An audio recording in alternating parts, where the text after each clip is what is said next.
Randy Daniels has served as co-chair of the Charter Schools Committee for 8 years. And I think more than any other individual, shaped the way in which the charter school authorizing statute is interpreted in New York. And his diligence and his tremendous intellectual force and focus is one of the reasons that the Suny Charter School Institute and Suny's role as a charter school authorizer is nationally recognized for both comprehensiveness and rigor. You know, we've had 300 applications in the short life of this institution, of which only 60 have been approved. This is a rigorous process.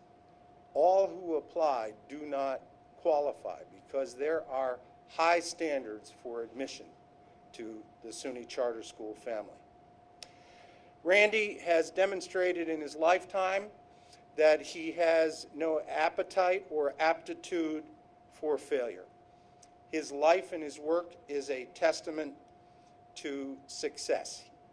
He lives the proposition that independence and freedom are indispensable components of the successful life, but that with it comes the responsibility to be held accountable.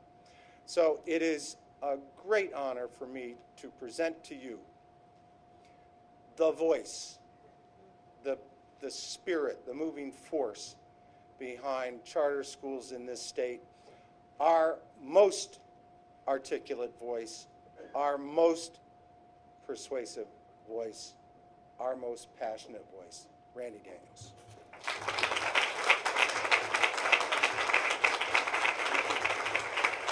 Thank you. Thank you very much. It's a pleasure to be here.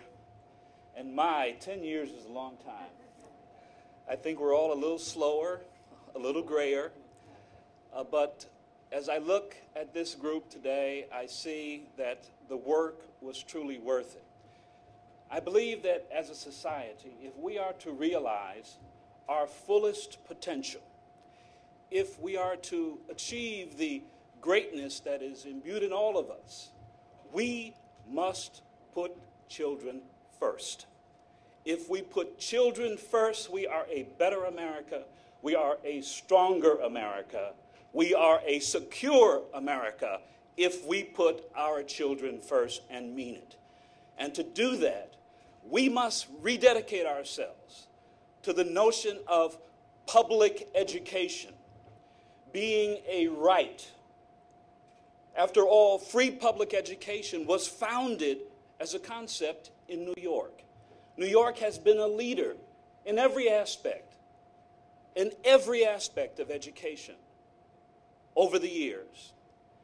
And we embraced the concept of charter schools because we knew that despite all of the effort and all of the goodwill and all of the resources that we had poured into education in this state, that generation after generation still did not get what they needed to be able to realize full citizenship in a democratic society and to shoulder the responsibilities that come with that.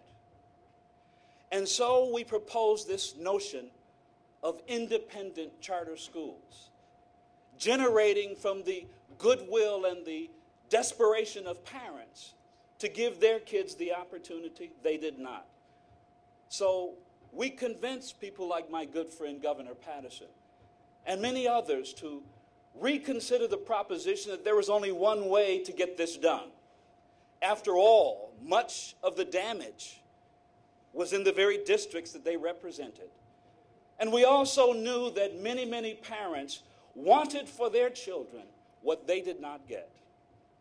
I am still haunted by the words of a mother who once told me, Mr. Daniels, please approve this school because I know that if my daughter gets a shot at a good education, her life will be better than mine. I never forgot that. And so as a result, we all fought. This room is filled with people who were here at the very beginning of this struggle. And so many others who were not here, who worked to convert our elected officials to support this concept. Some of us even convinced the teachers union to get involved in the charter movement, convincing them that it was not a threat, it was an opportunity to try something new.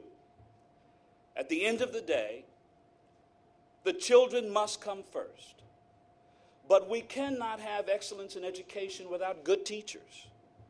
Good teachers are really the key, and committed and dedicated parents. We need high standards, and we have set them, because I have always believed that children will meet the standard you set. If you set the bar low, they'll meet it. And if you set it high, they will meet it still. With work and dedication, I have no doubt that all things are possible. In fact, I have living proof that all things are possible. Just think about November 4th. All things are possible in America. All things. So if we believe in our children, they will believe in themselves. So we cannot undo that which has already been done. And if we're honest, we must concede that generations of New Yorkers have lost the opportunity for a good education. And they're prepared to fight for it now for their children. But I'm reminded of the words of the great poet Maya Angelou, that despite the fact that so many were left out and left behind, she reminded us that history, despite its unending pain, cannot be unlived, but if faced with courage, need not be lived again. We do not have to make the mistakes of the past. We must learn from them.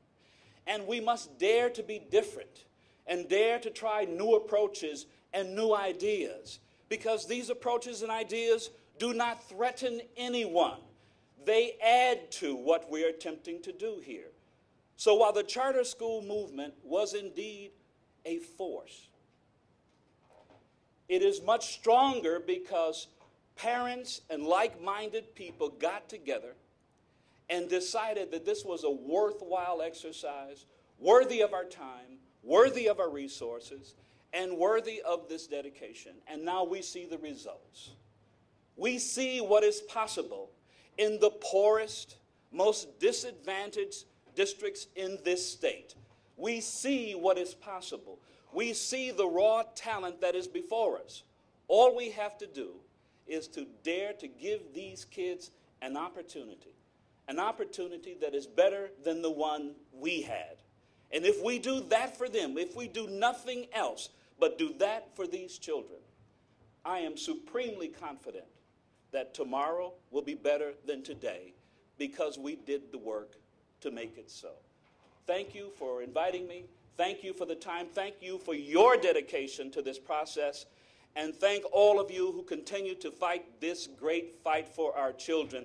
There is no cause more noble than the lifting up of a child. And to those who commit themselves to that, they deserve our undying gratitude. Thank you. You stay right there.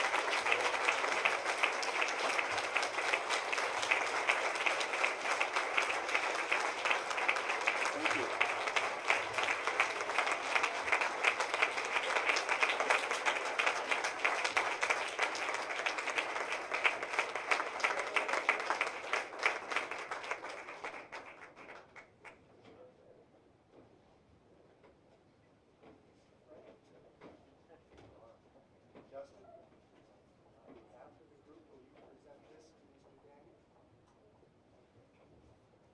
Thank you very much.